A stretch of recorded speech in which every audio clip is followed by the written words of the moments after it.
বাতিল হয়ে গেল সিএফএল ডার্বি। মেহতাব সিং এর ডেস্টিনেশন অনলি মোহনবাগান। প্রীতম কোটাল কি তাহলে নিচ্ছে ইস্ট বেঙ্গল? তো hello guys, welcome to channel Bong MC Bong সুন্দর ভিডিওতে আপনার সবাইকে আরেকবার স্বাগত। আজকে আমি নিচ্ছি ইন্ডিয়ান ফুটবল আপডেট 13টি পর্ব। তো চলুন একদমই দেরি না করে আজকের ভিডিওটা শুরু করা যাক। আজকের ভিডিওটা কিন্তু শুরু করবো সিএফএল ডার্বির আপডেট নিয়ে। তো সিএফএল এর যেটা ডার্বি মোহনবাগান বনাম ইস্ট বেঙ্গল, সেই ম্যাচটা কিন্তু হওয়ার কথা ছিল 19শে জুলাই কল্যাণী স্টেডিয়ামে। বাট বর্তমানে যা পরিস্থিতি দেশে দাঁড়িয়েছে, পুলিশ কিন্তু অর্থাৎ রাজ্য পুলিশ তারা কিন্তু দোনামোনা করছে। আহ, যা নিরাপত্তার কারণ দেখিয়ে তারা কিন্তু ডার্বিটা ক্যান্সেল করতে চাইছে। তো এখনো অব্দি আইএফএ কোনো রকম সিদ্ধান্ত নেয়নি। তারা চেষ্টা করছে যাতে ভেন্যুটাকে স্থানান্তরিত করা যায়। তো আর ওখান থেকে স্থানান্তর করা মানে কিন্তু একদম যুব ভারতীতেই ম্যাচটা আনা। বাট যুব ভারতীর মাঠ কতটা এখন অব্দি প্রিপেয়ার এই ম্যাচটা করার জন্য, সেটা কিন্তু মানে অবশ্যই ভাবাবে আইএফএ কে। এবার দেখা যাক আইএফএ কি স্টেপ নেয়।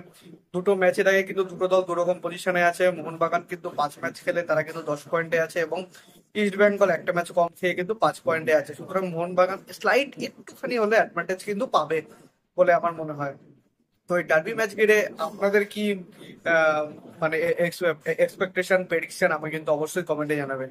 এরপর আসবো কিন্তু দুই প্রধানের দুটো ট্রান্সফার আপডেটে।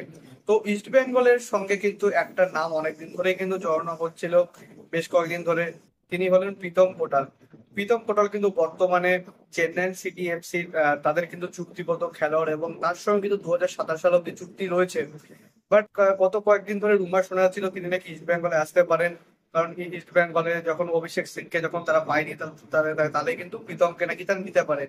বাট গতকাল ইস্ট বেঙ্গলের খুবই রিলায়েবল একটা সোর্স, 12 ম্যান, তারা কিন্তু এটা অ্যানাউন্স করে দিয়েছে যে প্রীতম কোটালের সঙ্গে ইস্ট বেঙ্গলের যে রিউমারটা, সেটা কিন্তু সম্পূর্ণ ফেক এবং ভিত্তিহীন। আর লাস্ট যে আপডেটটা দেবো সেটা হলো মোহনবাগানকে নিয়ে। তো মোহনবাগান ফ্যানদের জন্য একটা খুশির খবর, মানে কি বলবো, সামান্য হলেও একটা খুশির কিন্তু খবর। আশার আলো বলতে পারেন, মোর প্রিসাইজলি যে আশার আলো। কারণ গতকাল মার্কাস মার্কলো একটা টুইট করে জানিয়েছেন যে মেহতাব সিং এর কে নিতে গেলে এখন বর্তমানে শুধু মুম্বাই সিটি এফসির সঙ্গে কিন্তু ডিল করতে হবে মোহনবাগানকে। ধারে কাছে কিন্তু কোন রকম ক্লাব নেই। এর আগে আমরা বহু ক্লাব শুনেছিলাম, বেঙ্গালুরু এফসি এবং ইস্ট বেঙ্গল এফসি, কিন্তু তারা বর্তমানে কিন্তু কোন রকম মেহতাব সিং কে নেওয়ার ব্যাপারে রেসে নেই।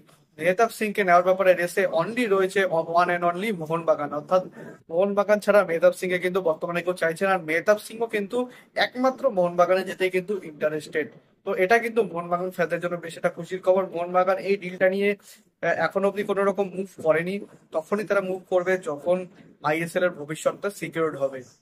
সো আজকের জন্য ভিডিওটা এ পর্যন্ত। যদি ভিডিওটা ভালো লাগে, ভিডিও অবশ্যই লাইক করবেন, চ্যানেলটা সাবস্ক্রাইব করে বেল আইকনটা অবশ্যই প্রেস করে দেবেন আমাদের সমস্ত ভিডিওর আপডেট নোটিফিকেশন সবার আগে পাওয়ার জন্য।